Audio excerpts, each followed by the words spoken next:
rendez-vous de l'été au bout du chemin pour vous faire découvrir des lieux secrets et protégés. Ce soir, le 19-20 vous emmène en Corse à Girolata. Ce petit village entre mer, montagne et maquis est accessible uniquement à pied ou en bateau. C'est ce qui fait son charme et sa rareté. Claudine Gilbert et Yvon Benin.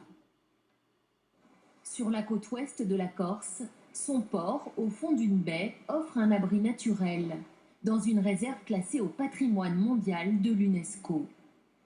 Girolata est un village à la beauté aride, coupé du monde. C'est par la mer que Laurent, chaque matin, apporte à Girolata les provisions commandées la veille par les villageois et les commerçants.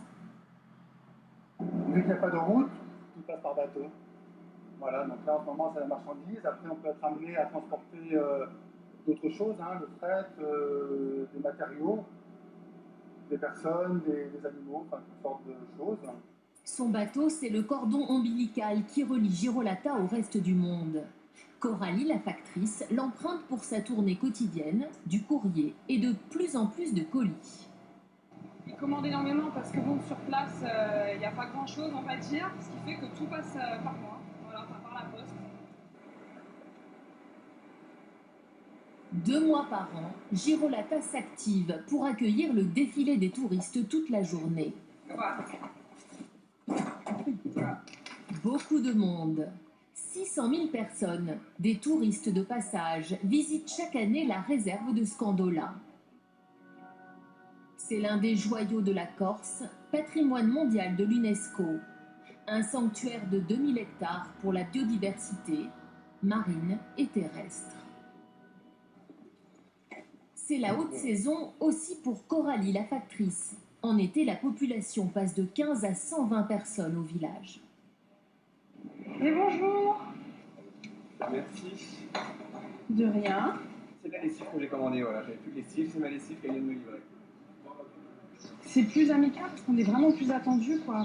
Voilà, du fait qu'il soit complètement isolé, on fait le rapprochement entre ici et de l'autre côté. C'est-à-dire qu'après, ça va au-delà du courrier. Des fois, on peut ramener le journal, on peut ramener une bricosse dont ils ont besoin et qu'ils ne peuvent pas avoir forcément rapidement et qu'ils auront le lendemain avec moi. Voilà. Il lance ses filets au large de Girolata tous les étés depuis 45 ans. Jean-Paul ne s'en lasse pas. C'est vrai qu'on travaille dans un bel endroit quand même. Hein. Tous les matins, on regarde, c'est différent tous les matins.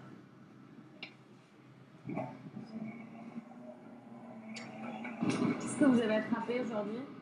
Là, il y a 3 homards, il y a 5-6 langoustes. Bon, je ferme parce que j'aime pas le soleil. Hein. Ça en prend quand même de moins en moins de marchandises. Hein. Je sais pas pourquoi, si c'est parce que c'est trop pêché, ou si alors c'est parce que il y a beaucoup de monde qui navigue dans la réserve. Au port, le déjeuner arrive, tout frais sorti de l'eau. Voilà Christophe. Voilà, vous avez le restaurateur là, qui est là. Bonjour. Et puis devant, on travaille ensemble. Et tous les jours, ils nous ramènent la pêche, poisson, langouste, des convives de homard. C'est très bien pour nous, passionnés de cuisine, et aussi pour les clients. Ils peuvent avoir du poisson sauvage qui serait arrivé tous les matins. Voilà. Les visiteurs d'un jour ignorent la longue histoire de Girolata, havre des navigateurs depuis la préhistoire.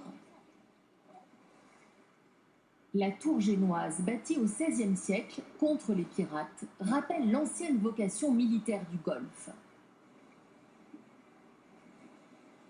Jean-François Luciani veut faire revivre la mémoire du village.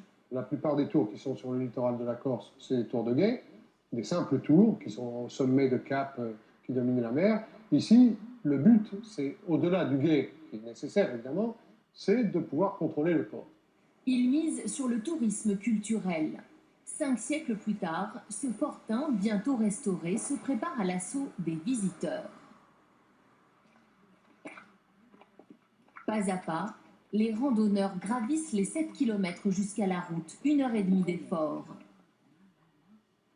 Par voie de terre, Girolata se quitte dès l'aube, à la fraîche, après un dernier regard.